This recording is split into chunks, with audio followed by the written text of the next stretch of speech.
ये देखें ना क्या चीज़ें हैं ये।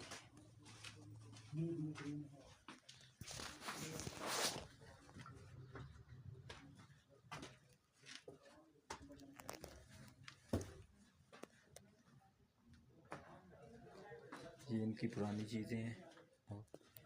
ये फोर्ट का अंदर वाला हिस्सा है। ये जो पुरानी चीज़ें पड़ी हैं ये आप देख सकते हैं।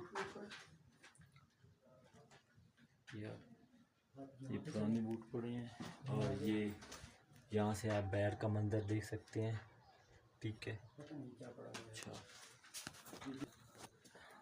हम इधर दूसरे कमरे में जा रहे हैं।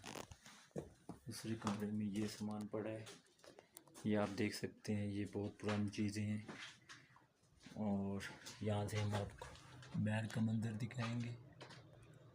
यहाँ बैर का मंदिर फोकस कर सकते हैं।